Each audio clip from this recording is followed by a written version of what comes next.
You might have heard of a piece of software called the Spaghetti Detective that helps you detect your 3D print failures. But did you know that they've been renamed to Obico? Well, that's what we're going to check out today.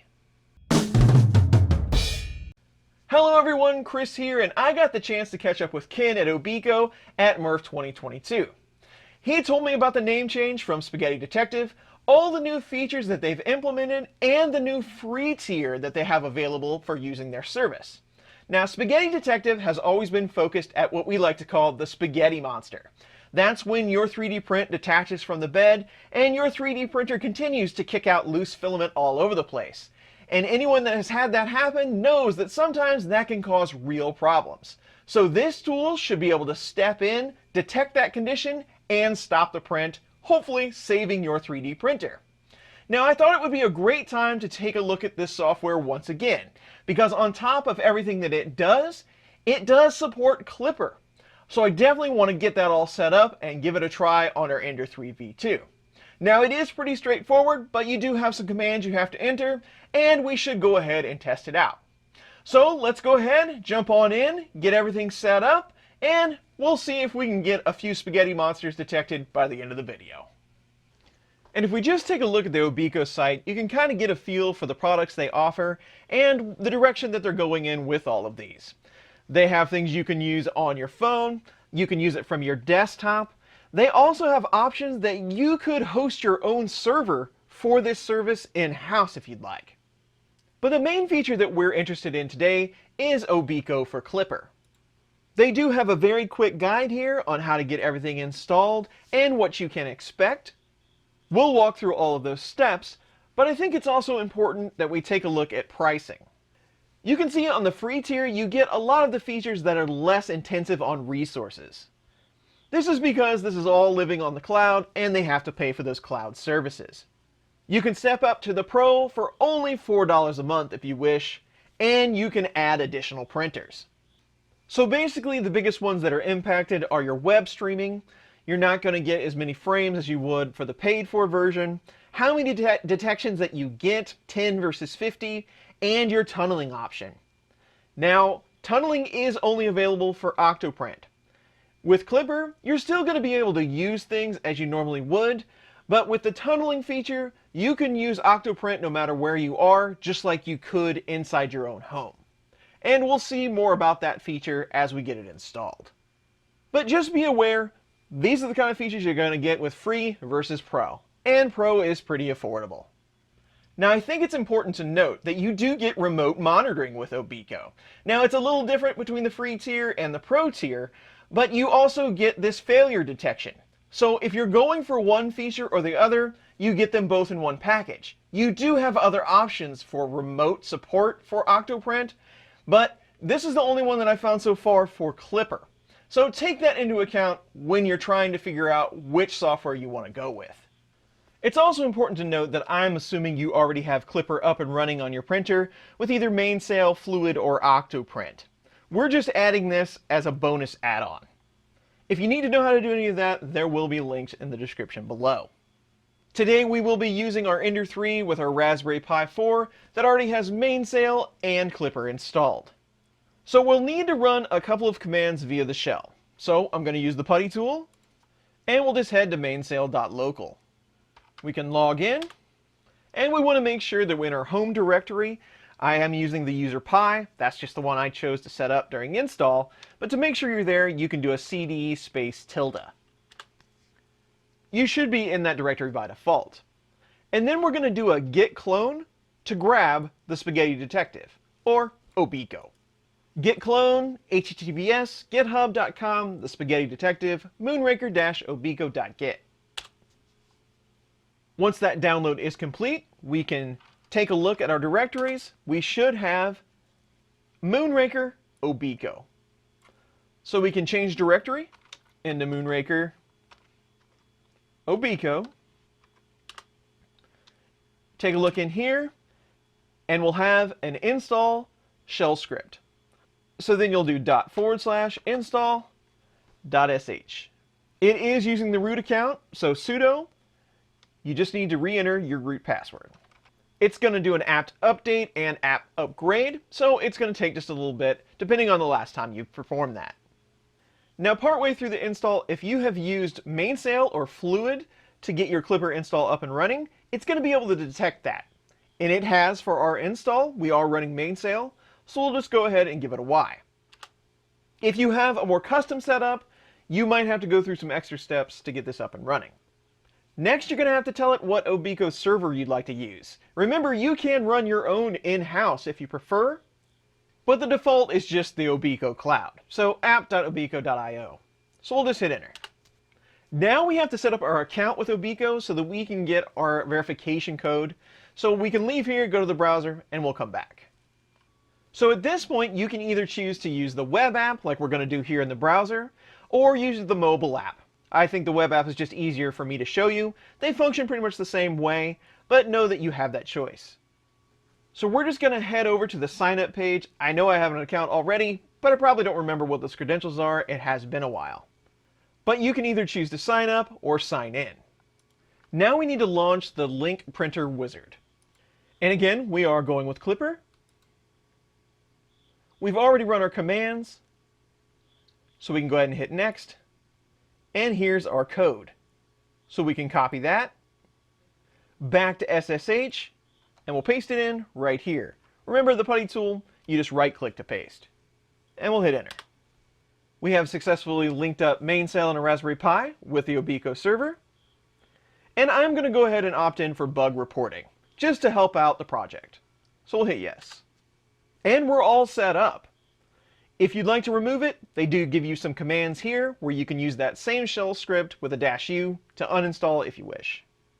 Now back to Mainsail. Next, to make this super useful, you really need to set up a webcam in Mainsail. That's kind of how this utility works. If you've never done that, you can head up here to the cog to settings, slide down to webcams, and just hit add webcam. If you just have one webcam plugged in, the defaults are going to work just fine. I have a C270 just for this video, so that's what I'm going to name it. There's a few different settings in here, what type of camera it is, whatever you'd like to call it if you have multiples. That helps it make just a little bit more sense. But I use this adaptive MPEG streamer. It seems to work out pretty good, so just save your camera. If your camera does not appear in this window when you go to add the camera, just reboot the Pi. Now that you have your camera plugged in USB, that should kick it on and get it working. So just hit Save Webcam. We can close the settings, and now here's the camera. And now that we have Obico set up, we can head over to their site. And then back to Obico, we've got our preview of what our printer's doing. Again, the length of that is going to be determined on what account you have, whether you have the free or the pro. But I found most of the time it's more than enough to monitor your printer when you're not at home. Now you do have some controls you can use. They're very light. You can head to controls. These work without the stream being enabled. Remember, you only get 5 FPS for 30 seconds, then you have to go through a cooldown period with the free account. But these still work. You can move your printer around, but you do have to start this stream to see your progress. And mine tends to want a buffer. It does eventually catch up, but again, you don't get very much with this free account. Also, on the main printer page here, you have a Start Printing button, but it is not available with the free account. You'll just have to start your prints via Mainsail, like we normally do, and then this will enable your AI detection, pause the print if it detects a failure. So this is going to be working to try to control the print, but you can't start it remotely. So the free account is pretty limited. You do get a snapshot via their web page or your phone app that you can check to make sure that Spaghetti Detective or Obico is doing its job. It's paused the print when there was a failure. Now, everything else, like starting a print, you're going to have to do that local through Mainsail like you normally would. But that AI protection is still going to be there. So with all that said, now it's time to test that AI protection. The machine learning that should be able to tell if you're printing or not printing. So let's check it out. So just like we usually do from Mainsail, we'll head over and start our Benchy print job. You'll see the printer take off. And if you head over to the Obico window, you'll see it's already taking the stats of the printer. You're going to get snapshots of what the printer's doing, and it's going to tell you if it starts to detect an issue. So we've got our camera set up, we've got lots of light. It should be able to detect anything that it sees as an issue. We'll let it run a few layers, and then we'll see if we can stop the print. So we're partway through our benchy. Now we can go ahead and intervene and try to cause this print to fail to allow Obico to do its job. You can see Obico thinks everything's good, the snapshots are updating just like it should be, but now we'll test the AI failure detection. And there's a couple different scenarios I want to try here. First, I'm just going to lift the print off the bed and let it do its thing.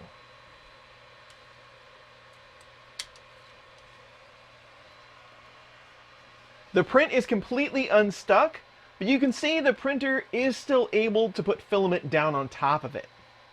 We'll let it run and let it push the print around just a little bit, but it still hasn't detected any kind of failure. You can see in the snapshot, Obico knows that the print has moved, but it still thinks everything's okay. Now that it's pushed it around enough that it's not hovering over the print, we'll see if Obico can go ahead and detect this. Now we're starting to see just a little bit of spaghetti, and if we go back to Obico, you can see that it thinks there might be something up. The printer was able to push the benchy half back into the center of the bed and continue to print on it, so now it sees less spaghetti. So Obico still thinks everything's on the up and up. And this is exactly the kind of thing that I saw when I tested Spaghetti Detective years ago. Sometimes when these become dislodged, it's able to stay underneath the nozzle because it's connected by that filament. It's still able to put it down on it. And sometimes in this scenario, you can create a giant blob on your nozzle or your hot end and it can destroy it. And that's never good. So in this scenario, eventually it might go ahead and fail out enough that Obico can pause it, but really where it shines is if it can tell that there's spaghetti. But that would take the print being moved out of the bed range or off the printer altogether. Now you can see it's starting to create that spaghetti monster that we've probably all seen. And right away, in 2 snapshots, Obico actually was able to tell that I pulled the model off and that it had spaghetti on it. You can see the live view right here. That's what it's detecting. So it definitely knows that something's up. After a few more snapshots, it has detected the spaghetti underneath the nozzle. So let's see where it goes from here. Now the spaghetti monster is starting to get pretty large. Obico is getting ready to pause the print. And the failure was detected. It did take a little while, but it did do what it said it was going to do. And finally it got so bad that it did pause the print. You can see it here live. Now this probably would have been much faster even with a different color of filament or a little bit more light. They do recommend adding some extra light so that this process is a little more efficient. So there's 2 scenarios.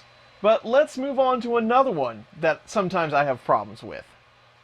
So we've kicked off our print again. Let's go ahead, let it get a few lines down, then we'll talk about the next issue. So we started another print. You can see Obico thinks everything is just fine. The thing that I see most commonly is filament runout or filament jams. Now filament runout, you can argue that you would have a filament runout sensor, but not every printer has that nowadays.